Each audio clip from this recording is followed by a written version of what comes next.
Vijayawada TDP party కార్యాలయంలో చంద్రబాబు పుట్టినరోజు వేడుకలు ఘనంగా నిర్వహించారు. సీఎం చంద్రబాబు వేడుకల్లో జిల్లా అధ్యక్షులు Shravan Kumar, MLA Galla Madhavi, Burla Ramanjaneyulu, IDC chairman Degala Prabhakar పాల్గొన్నారు. సీఎం చంద్రబాబు నాయుడికి వారు జన్మదిన శుభాకాంక్షలు తెలిపారు. ఎన్టీఆర్ అనంతరం తెలుగుదేశం పార్టీని చంద్రబాబు సమర్థవంతంగా నడిపిస్తున్నారని చెప్పారు. వైసీపీ ప్రభుత్వంలో చంద్రబాబును అరెస్టు చేసి జైలుకు పంపినా ఆయన కుంగిపోలేదని గుర్తు చేశారు. రాష్ట్రాన్ని అభివృద్ధి దిశగా నడిపిస్తున్నారని చెప్పారు.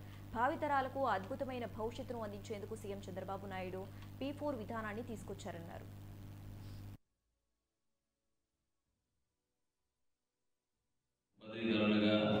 నీతి నిజాయితీగా పరిపాలన అందిస్తున్నటువంటి ఏకైక పార్టీ తెలుగుదేశం పార్టీ. అందుకనే ప్రజలు మనకి ఇన్ని సీట్లు, దాదాపుగా 120 సీట్లు మనకి చెప్పారంటే మన నాయకుడు చేసినటువంటి కృషి, మన నాయకుడి మీద ఉన్నటువంటి గౌరవం, నమ్మకం.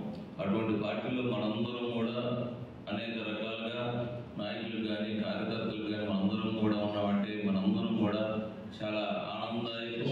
మనకు కూడా దొరికిన తెలుగుదేశం పార్టీ నాయకులు అంటే ప్రతి ఒక్కరు కూడా గౌరవప్రదంగా ఉండే విధంగా ఉన్నామంటే ఇదంతా కూడా తెలుగుదేశం పార్టీ అధినాయకులు నారా చంద్రబాబు నాయుడు గారు చేస్తున్నటువంటి కృషి. ఆయనకి మరొకసారి జన్మదిన శుభాకాంక్షలు తెలియజేస్తూ అందరూ కూడా ప్రత్యేకంగా వచ్చినందుకు మీకు కూడా ధన్యవాదాలు. అన్న నందమూరి తారక రామారావు గారి ఆశయాల్ని ఈ రోజుకి కూడా పుచ్చుకొని ఎక్కడా కూడా ఆ సంకల్పాన్ని వదలకుండా ముందుకు వెళ్తున్నారు అంటే నేటి తరానికి రాబోయే తరానికి కూడా ఆయన ఆదర్శప్రాయులు. 75 సంవత్సరాలు శరీరానికి వచ్చినప్పటికీ ఇంకా 25 ఏళ్ల యువకుడిలాగా ఉత్సాహం, ఆలోచన తీరు ఆయన నిజంగా ఎందరినో ఈ స్ఫూర్తితో నింపుతూ ఉంది అనడంలో కూడా ఎలాంటి ఆశ్చర్యం లేదు. అయితే ఈరోజు ఈ 75వ సంవత్సరం కాదు, 175వ సంవత్సరం అయినా కూడా కార్యకర్తల బలంతో, ప్రజల అండదండలతో, ఆ భగవంతుడి ఆశీర్వాదంతో చంద్రబాబు నాయుడు గారు ఇలాగే ముందుకు వెళ్తారు అని చెప్పి ఆకాంక్షిస్తూ మనందరి తరఫున కూడా వారికి జన్మదిన శుభాకాంక్షలు తెలియజేస్తూ పెద్దలందరూ కూడా చెప్పారు. ఒక యువజన నాయకుడిగా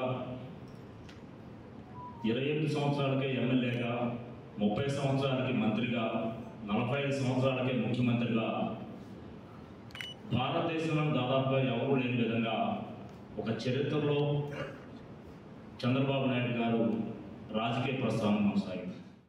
ఆయన యొక్క దూరదృష్టితో చేసిన సంస్కరణలతో లబ్ధి పొందిన వారు ప్రపంచవ్యాప్తంగా అనేక దేశాల్లో, దాదాపు 80-90 దేశాల్లో వీరందరూ కూడా ఉండటం, వారు స్వచ్ఛందంగా ఎక్కడికక్కడ ప్రతి దేశంలోనూ చంద్రబాబు గారి అక్రమ అరెస్టును నిరసిస్తూ మరి ప్రదర్శనలు చేయటం, పోరాటాలు చేయటం, దాదాపు 53 రోజుల పాటు రాజమండ్రి సెంట్రల్ జైల్లో చేయని నేరానికి మరి ఆయన శిక్షణ అందించిన విధంగా మరి అనేక ఒడిదుడుకులు ఎదుర్కొన్న సంగతి మనం ఒకసారి ఉన్నతి పెట్టినా లేదా ముందడుగు పెట్టినా ఏ కార్యక్రమాన్ని తీసుకున్నా ఒక పరిపాలనలో ఉన్నటువంటి ఒక అధికారిగా నేను చెప్తున్నా, దాదాపు 8 మంది ముఖ్యమంత్రులతో పనిచేశాను. చంద్రబాబు నాయుడు గారికి ఉన్నటువంటి విజన్, ఆయనకు ఉన్నటువంటి భవిష్యత్తు మీద అంచనా నేను ఏ నాయకుల్లో చూడలేదు.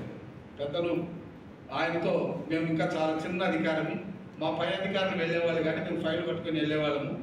ఆయనలో చూసింది ఏంటంటే ఒకరోజు ముందు మనం పుట్టినట్టుగా ఆయన పనిచేసేవాడు. మనం అందరూ 6-7 గంటలకు లేస్తే ఆయన 3 గంటలకు లేచి 4 గంటలు వచ్చి మమ్మల్తో పని చేయించేవాడు. అంటే ఆల్మోస్ట్ ఒక్కొక్క రోజు 6 గంటలు మనకి ఎక్కువ అవకాశాన్ని కల్పించిన మహానుభావుడు. ఆయన నుంచి వచ్చినటువంటి ఆడపడుచుల హక్కు కానీ, మైనర్ రిజర్వేషన్లు కానీ, స్థానిక సంస్థల్లో రిజర్వేషన్లు కానీ, ఇవన్నీ కూడా మహానుభావుడు ఇచ్చింది. ఫుడ్ సెక్యూరిటీ ఈరోజు చెప్తున్నారు.